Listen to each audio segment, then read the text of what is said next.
It all started with a dream. Not some fleeting, childish fantasy, but a real, tangible dream built on a promise. A promise from my grandmother, a woman whose wisdom and love were the true anchors of my life. She called it the seed money, a small but significant inheritance set aside specifically for me, for my education, for my future, for a down payment on a life that was truly my own. It wasn't about the money itself, not really.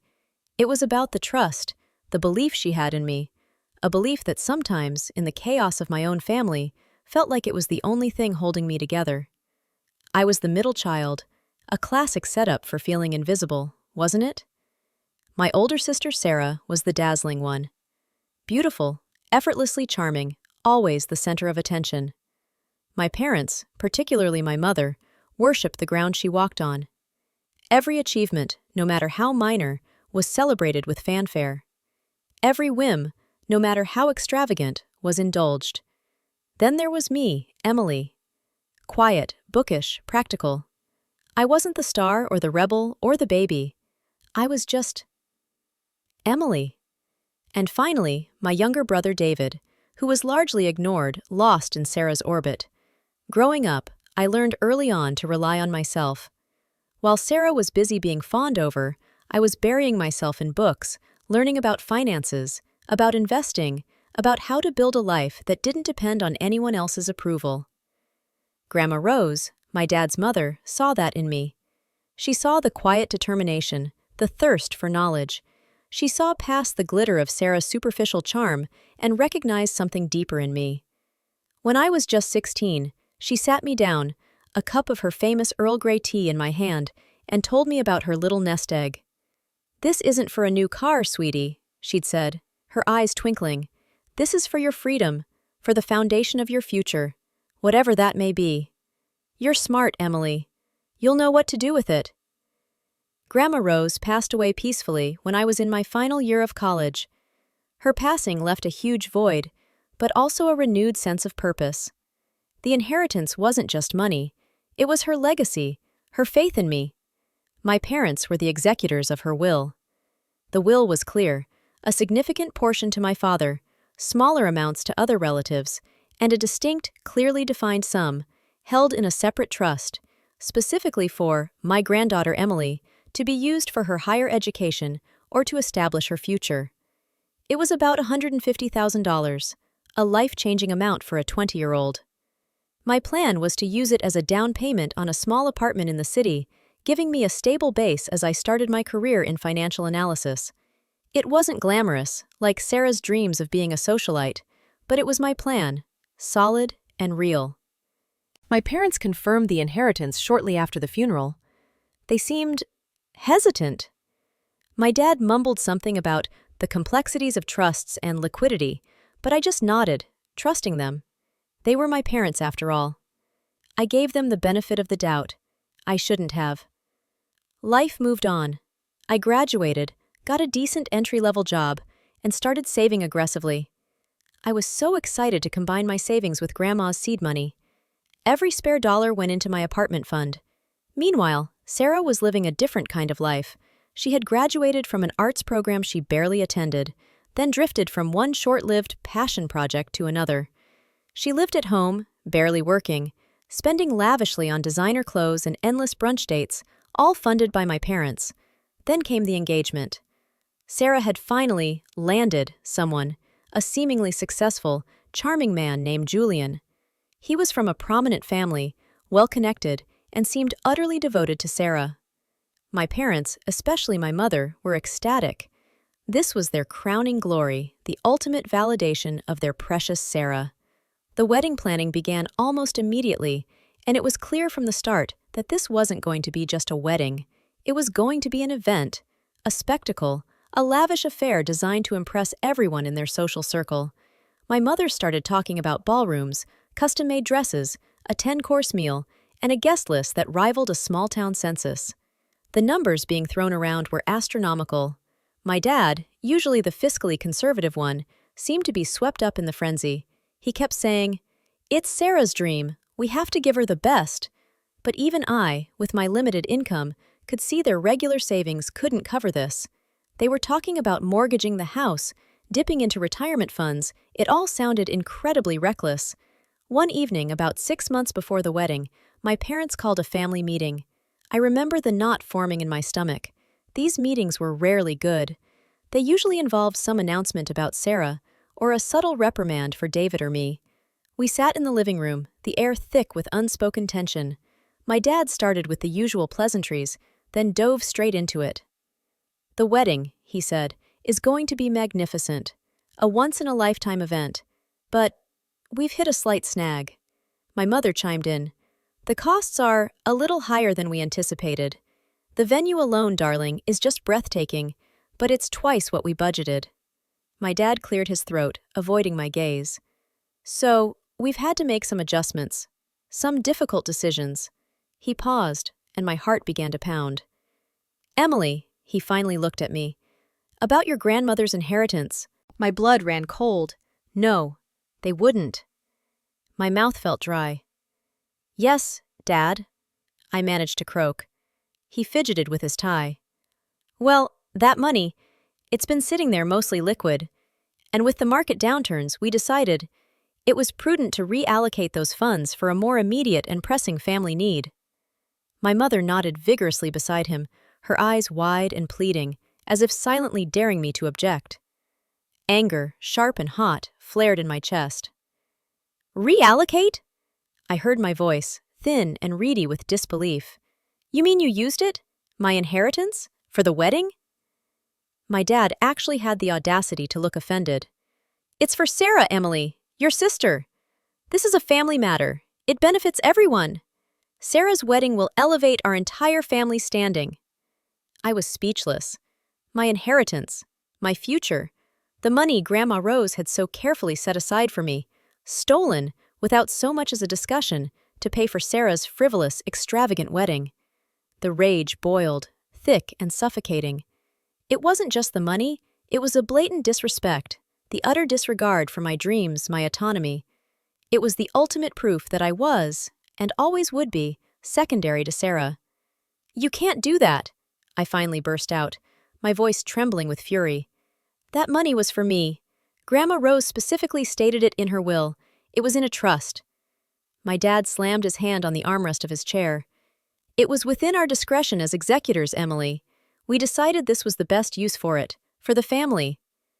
My mother interjected, her voice saccharine. "Think of it as contributing to Sarah's happiness, dear. She deserves this. You'll make your own money eventually." I stood up, shaking.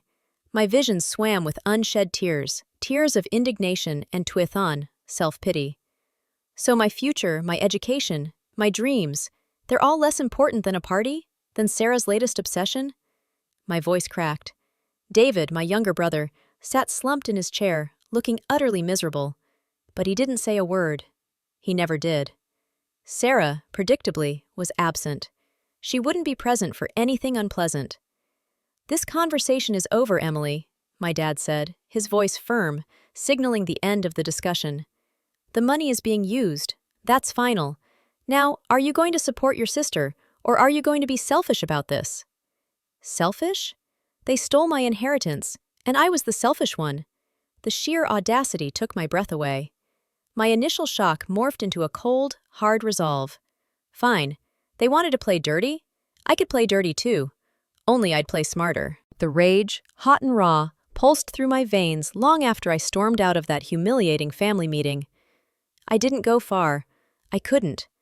I just went to my small, meticulously organized room, the one space in that house that felt truly mine, and collapsed onto my bed. Tears came, thick and furious, not just for the lost money, but for the lost trust, the shattered illusion of being truly valued by my own parents. It wasn't just $150,000. It was Grandma Rose's legacy, her belief in me, callously sold off to fund Sarah's latest vanity project. The betrayal was a physical ache in my chest. I lay there for hours, the scent of expensive perfume from Sarah's room wafting under my door, mocking me. Every perfectly coordinated outfit, every designer handbag, every effortless laugh of hers that I'd ever witnessed now felt like a direct insult. My parents had indulged her, coddled her, spoon-fed her every dream, while I, the practical one, the responsible one, was expected to quietly sacrifice. Resentment festered, deep and bitter. But amidst the tears and the burning indignation, a new thought began to form, a cold, clear, almost clinical thought.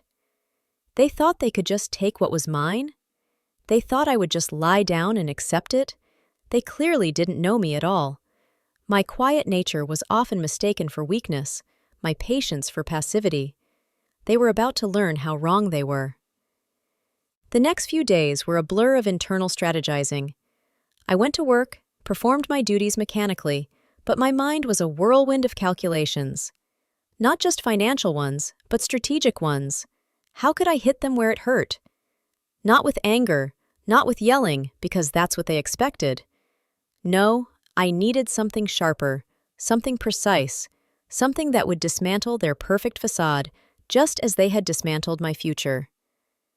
I started researching Julian, Sarah's fiancé. He seemed charming enough on the surface, from a good family as my mother often crowed. But my financial analyst instincts told me to dig deeper. People who present as too perfect often have something to hide. I started with public records, social media. Nothing overtly damning at first glance. He had a few small businesses, vaguely defined, in real estate and consulting. No red flags yet, but no shining achievements either. It was unremarkable, which, in my line of work, often was a red flag. Then I delved into his family's background. His parents were indeed well off, but not old money. They had built their wealth in a rather aggressive, almost cutthroat way in the real estate development sector. They were known for being shrewd, ruthless, and highly protective of their assets. This was interesting. Very interesting.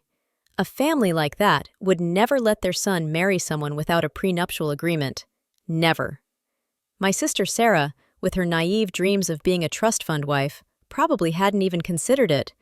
And my parents, blinded by the perceived prestige of the match, likely hadn't either. A wicked, brilliant idea began to form. A smile, cold and knowing, touched my lips. If they wanted to play games with inheritances, I would play a game they didn't even know existed. This wouldn't be about getting my money back directly. Not yet. This would be about hitting them where their pride was most vulnerable. Sarah's perfect, lavish, status symbol wedding. I reached out to an old college friend, Lisa, who was now a junior lawyer specializing in family law. I explained my situation carefully, omitting the most volatile parts, focusing on the legal intricacies of inheritance and trusts. I asked her, hypothetically, about the validity of my parents' actions and about prenuptial agreements. She confirmed my suspicions. While my parents might have had some discretionary power as executors, using the money for a wedding was a massive breach of fiduciary duty, especially given the clear language in Grandma Rose's will. It was legally dubious at best. And as for prenups, Lisa confirmed they were standard practice for wealthy families protecting their assets. Hypothetically, I asked Lisa, if someone wanted to ensure a fair outcome, even in a less-than-ideal family situation, how would one draft a truly ironclad prenup? One that protects the less financially savvy party, but also ensures certain, shall we say, ethical considerations are met. Lisa, ever the pragmatist, was intrigued. She gave me a crash course in prenuptial drafting, the common clauses, the loopholes, the negotiation tactics. She warned me about enforceability, about the need for full disclosure, independent counsel. I absorbed every word, a new kind of power blooming inside me. Over the next few weeks, I spent every spare moment meticulously crafting a prenuptial agreement. It wasn't just a standard prenup. Oh no, it was a masterpiece of legal irony, designed to protect Sarah's interests, yes, but also to subtly expose the hypocrisy and avarice lurking beneath the surface of this perfect union. It included clauses about full financial disclosure, about shared assets acquired after marriage, about protecting future inheritances, a nod to Grandma Rose's money, and about spousal support in the event of divorce. But then, I added my own special touch. I included a clause that stipulated that any significant financial contributions made by either spouse's family towards the other spouse's premarital debts or expenses, or any large gifts intended for specific purposes, like education or a future home, must be formally documented and acknowledged with clear repayment terms. This was my direct, albeit subtle jab at my parents selling my inheritance for Sarah's wedding. It wouldn't get my money back directly, but it would make Julian and his family aware of the dubious financial practices of my family, and perhaps make Sarah squirm too. I also included a clause about ensuring full transparency regarding any family trusts or endowments that were supposed to benefit one party but were diverted. It was a thinly veiled reference to Grandma Rose's trust. This wasn't about demanding my money back through the prenup. It was about shining a spotlight on what they had done, putting it on formal legal record, if only between Julian and Sarah. It was a time bomb, waiting to be triggered. The wedding planning continued, oblivious to the storm brewing. My parents were consumed by it. Sarah was in her element, choosing flowers and tasting cakes. No one noticed my quiet intensity, my newfound focus. They just saw Emily, still lurking in the background. Good. That's exactly what I wanted. I perfected the prenup, making it robust, ironclad, yet also subtly insidious. It was a document of protection, yes, but also a carefully constructed weapon. The day came for Julian to meet my family for the traditional pre-wedding dinner, where, I suspected, my parents would finally bring up the topic of a prenup, or rather, Julian's family probably would. My parents were so eager to secure this match, I doubted they'd push for one themselves, not wanting to offend the distinguished Julian. I knew Julian's parents, being old money, would insist on one, but I was going to beat them to the punch. I wanted to control the narrative. I printed out 2 pristine copies of my meticulously drafted prenuptial agreement, tucked them into a sleek black folder, and placed it discreetly in my purse. My heart was a drumbeat in my chest, a mixture of nerves and exhilarating anticipation. Tonight, the game truly began, and they had no idea I was even on the field. The pre-wedding family dinner was a stiff affair, held at a fancy, overly quiet restaurant my mother had chosen to impress Julian's parents. Julian and his parents, Mr. and Mrs. Sterling, were already seated when we arrived. My parents, Sarah, David, and I filed in, an awkward parade of forced smiles and polite nods. Julian himself was smooth, almost too smooth. He exuded an air of polished confidence, but his eyes held a calculating glint that I, as an analyst, recognized immediately. He wasn't marrying Sarah for love alone. There was definitely an angle, and my gut told me that angle probably had more to do with my family's perceived social status than genuine affection. The conversation limped along through appetizers, filled with generic pleasantries about the weather, the city, and the excitement of the upcoming wedding. My parents, particularly my mother, were practically fawning over the Sterlings, praising Julian's accomplishments, Sarah's beauty, and the wonderful union this would be. It was nauseating. I sat quietly, observing, my folder heavy in my lap. David seemed as uncomfortable as I felt, picking at his food. Sarah, of course, was in her element, giggling at Julian's jokes, completely oblivious to the undercurrents of tension and calculation. About halfway through the main course, after another anecdote about Julian's supposed business acumen, Mr. Sterling cleared his throat. He was a stern-looking man, with shrewd eyes that missed nothing. "Well," he began, his voice deep and resonant, "this is all very lovely, and we are, of course, thrilled for Julian and Sarah. However," he paused, his gaze sweeping over my parents, "there is a small matter of practicalities to discuss before the big day." My mother's smile faltered. My father shifted uncomfortably. They knew what was coming. Mr. Sterling continued, "Given Julian's substantial family assets and the nature of our business, it's customary for us to ensure a certain level of financial prudence. We believe a prenuptial agreement is a sensible step for both parties to protect everyone involved." My mother, ever the diplomat when it came to Sarah, tried to interject, "Oh, Mr. Sterling, we completely understand your concerns, but we trust Julian implicitly. Sarah is so in love, and we really don't want anything to dampen their beautiful romance with legal formalities.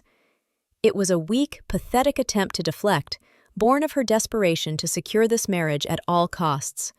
She didn't want anything to make Sarah look less desirable, or to suggest our family wasn't on par with theirs.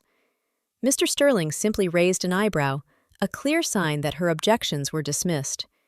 With all due respect, Mrs. Davies, this isn't about trust, it's about sound financial planning. Our family lawyer has already drafted a preliminary document for Julian, and we would, of course, expect Sarah to have it reviewed by her own independent counsel. This was my cue. I placed my fork down carefully, making a soft clink against the plate that seemed to echo in the sudden silence. All eyes turned to me. My parents looked surprised. Julian frowned, perhaps wondering why the quiet sister was suddenly interjecting. "Actually, Mr. Sterling," I began, my voice calm and clear, cutting through the strained politeness like a surgical scalpel. I reached into my purse and pulled out the sleek black folder. "There's no need for your lawyer to draft anything. I've already taken the liberty of preparing a prenuptial agreement for Julian and Sarah." A collective gasp went around the table. My mother's eyes were wide with horror. My father's jaw dropped. Sarah stared at me, her perfect, pampered face contorted in a mixture of disbelief and utter confusion. Julian's usually composed expression flickered with surprise, then suspicion.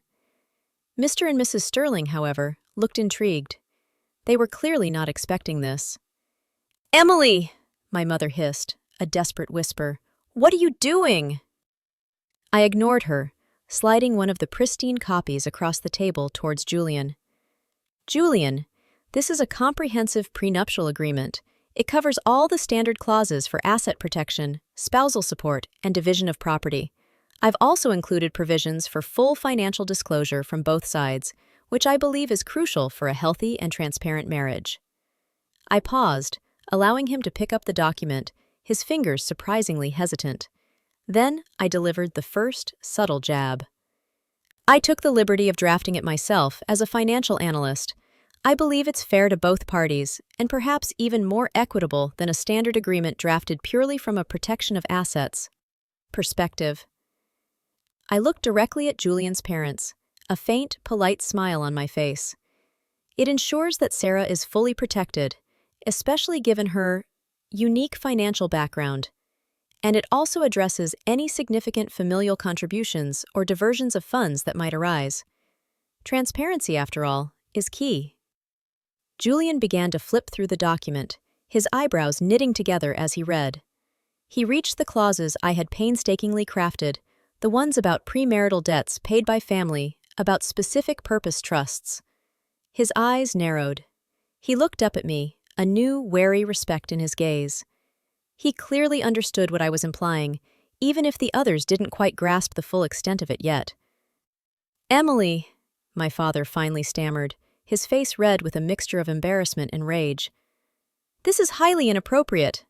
You have no right to meddle in Sarah's wedding arrangements." "Meddle, Dad?" I replied, my voice still dangerously calm. "Or protect. You seem to forget I'm a financial analyst. My job is to protect assets and ensure fair financial dealings. Given Sarah's tendency to be less focused on financial matters and Julian's family's obvious concerns, I thought it prudent to ensure her interests were genuinely safeguarded. And frankly," I added, looking pointedly at my parents, "given the recent financial decisions made within our family, I felt it was absolutely necessary." The implication hung in the air, thick and undeniable. They knew exactly what I was talking about. Their faces paled. My mother looked like she might faint. Sarah, bless her innocent, oblivious heart, looked from my parents to me, utterly bewildered. Mr. Sterling, however, leaned forward, a glint of admiration in his eye. "Miss Emily," he said, his voice slow and deliberate, "this is quite thorough, and rather impressive for someone who is just a financial analyst. It seems you've covered every contingency." He then turned to Julian. "Julian, this seems like a very well-crafted document. I suggest you take it to our family attorney for review immediately. This might save us a lot of time and effort." Julian nodded slowly, still reading, his expression unreadable. He looked at me, a flicker of something in his eyes, grudging respect, perhaps, or a newfound wariness. He knew. He knew I had seen through his polished facade, and that I was capable of playing a much deeper game than he, or my family, had anticipated. My father, seething, tried one last time. "Julian, you don't have to sign anything Emily drafts. This is ridiculous. We can get our own lawyer." "No, Dad," Julian interrupted, his voice surprisingly firm. He looked up from the document, a calculated smile playing on his lips. "Actually, I think this is precisely what we need. It's comprehensive, and as Emily said, it seems very fair. It addresses concerns my parents and I had, and some that I frankly hadn't even considered." He looked at me, then back at his father. "I'll take this, and I'll have our lawyer look it over. Thank you, Emily." The gratitude in his voice was chillingly strategic. He wasn't thanking me, he was acknowledging that I had handed him a potentially powerful tool. But he didn't know yet that the tool was double-edged, designed not just to protect, but also to reveal. I had just set the stage for the true Kai-Tot to land, and it would be far more humiliating than anything I could have said or done. The tension at the dinner table that night was almost suffocating. My parents were absolutely livid, their faces a mottled red of fury and humiliation. They tried to act normal, but every glance they cast my way was filled with barely suppressed anger. Sarah, bless her heart, was still blissfully unaware, trying to understand why everyone seemed so tense. Julian, however, was clearly intrigued. He kept glancing at me, a thoughtful, almost calculating look in his eyes. He knew. He knew I had just handed him a weapon, and he was already wondering how to use it. Over the next few weeks, the silence from my parents was deafening. No calls, no texts. They were clearly punishing me for my audacity. Sarah would occasionally text, asking if everything was okay, clearly sensing the chill in the air, but having no idea of its true source. I just replied vaguely, focusing on my work and waiting for the prenup to do its silent, insidious work. And work it did. Julian's family, the Sterlings, were precisely as shrewd and ruthless as I had anticipated. Their lawyer, a sharp woman named Ms. Davis, no relation to my family, ironically, went over my drafted prenup with a fine-tooth comb. I knew she would. I had crafted it to be meticulously legal, but also to subtly expose the cracks in my family's perfect facade. A few weeks later, my father called. His voice was strained, barely controlled. "Emily," he began, without preamble, "Julian's lawyer has some questions about the prenup, specifically about the clauses regarding family contributions and trusts." My heart did a little triumphant flutter. It was happening. "Oh," I said, feigning innocence. "What questions, Dad? I thought it was quite clear." "She's asking about the diversion of funds clause," he practically spat. "She's asking about Grandma Rose's trust. She wants to know where the money went, if it was indeed for your education and future, as the will states." His voice was rising, a mixture of panic and rage. "How could you put that in there, Emily? You've exposed us." "Exposed what, Dad?" I replied, my voice steady, betraying none of the satisfaction I felt. "Transparency is key, remember? As I said at dinner, it's crucial for a healthy and transparent marriage, and it protects Sarah, doesn't it? Ensures Julian knows exactly what he's getting into, financially speaking, with her family." The unspoken implication hung heavy, and what her family has done. He hung up on me. I smiled. The trap was set. The next few days were a whirlwind of phone calls. First from my frantic mother, pleading with me to explain things to the Sterling's lawyer. "They're threatening to pull out of the wedding, Emily. Julian's parents are saying our family isn't financially transparent. This is all your fault."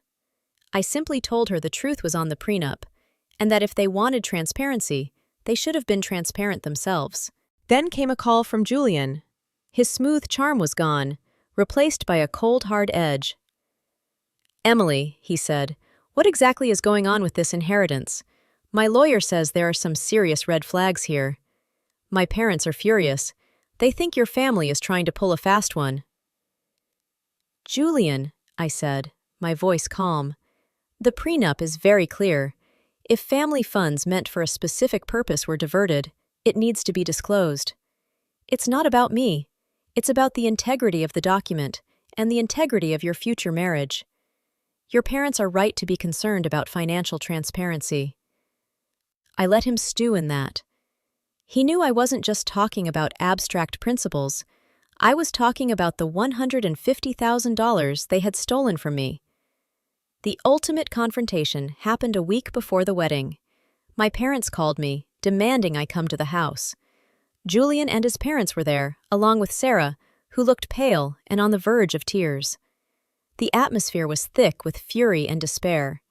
"Emily," my father began, his voice shaking with barely contained rage, "you have jeopardized everything. The Sterlings are threatening to call off the wedding unless this inheritance matter is clarified immediately. They think we're hiding something." Mr. Sterling stepped forward, his face grim. "Ms. Davies, we understand that family matters can be complex. However, our lawyer's investigation, prompted by the clauses in your drafted prenup, has revealed that a significant sum, clearly earmarked for your future, was withdrawn from a trust and seemingly funneled into wedding expenses. This raises serious questions about the financial solvency and integrity of your family, and we simply cannot allow our son to enter into a marriage with such ambiguities." My mother burst into fresh tears. "It was for Sarah, her dream wedding. We just needed a little help," she wailed, turning to the Sterlings. "A little help?" I interjected, my voice clear and cutting through her sobs.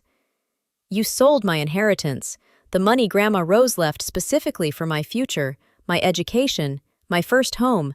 You took it, without my consent, to pay for a lavish party that Sarah insisted on and that you indulged.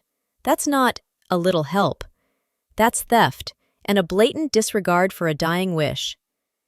Sarah finally looked at me, truly saw me, her face a mixture of shock and dawning horror. "What are you talking about, Emily? My wedding?" "Yes, Sarah," I said, my voice filled with years of suppressed pain and frustration. "Your dream wedding.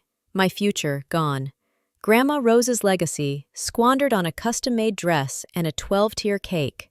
All because you deserved the best, apparently." Julian, surprisingly, spoke up.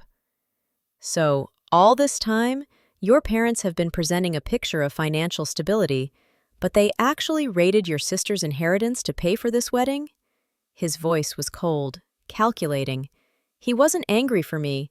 He was angry at being misled, at the implication that his future in-laws were not as financially sound as they had pretended. My father turned to me, his face contorted with malice. "You witch! You planned this! You wrote that prenup to expose us!" "Planned it?" I scoffed, a bitter laugh escaping my lips. "No, Dad, you planned this. You chose to betray me. You chose to violate Grandma Rose's will. I just chose to protect myself and to ensure that if Julian's family wants transparency, they get it. And now, thanks to your choice, the entire truth is laid bare." Mr. Sterling cleared his throat. "Well, this is enlightening. Julian, it seems we have a clear choice here. Either this inheritance is reimbursed, immediately, and all other financial dealings are fully disclosed and put on a sound footing, or this engagement is off." The silence that followed was deafening. My mother's sobs were the only sound. My father looked from Mr. Sterling to me, his eyes filled with absolute desperation. He had spent years building this image of prosperity. I pulled out a second document from my folder. "I've been working closely with Grandma Rose's estate lawyer. The diversion of funds was indeed a breach of trust. Legally, I have a strong case, but I'm willing to settle this out of court, under one condition." I looked at Julian, then at Mr. Sterling. "I am willing to formally withdraw any legal claim regarding the diverted inheritance if Julian agrees to sign the prenuptial agreement I drafted, exactly as it is, and if the first clause of that prenup, the full financial disclosure, is honored by both parties and their families, with every cent of the wedding expenses documented and any family contributions clearly stated, including the source of those funds." Julian's eyes widened. This was his win. He got the ironclad prenup, his family got their transparency, and he didn't have to deal with the messy financial fallout directly. He turned to his father, who gave a slight, approving nod. "Done," Julian said, his voice firm, reaching for the pen. "I'll sign it, and my family will ensure full disclosure from our side. Yours, too." My father looked at me, a mixture of hatred and grudging respect in his eyes. He had lost. Not just the money he had stolen, which he now had to repay or confess publicly, but his pride, his authority, his carefully constructed illusion of control. Sarah, finally understanding the depth of the betrayal, looked at my parents, then at me, her perfect world shattering around her. I had come to get a silent vindication, a subtle kaitat, but what unfolded was a public unraveling, a testament to the power of truth and the quiet strength of the underestimated. I had walked out of that house a burden, and I walked back in as its unshakable, undeniable force, and the wedding, the very symbol of their betrayal, now stood as a testament to my ultimate, unwavering victory.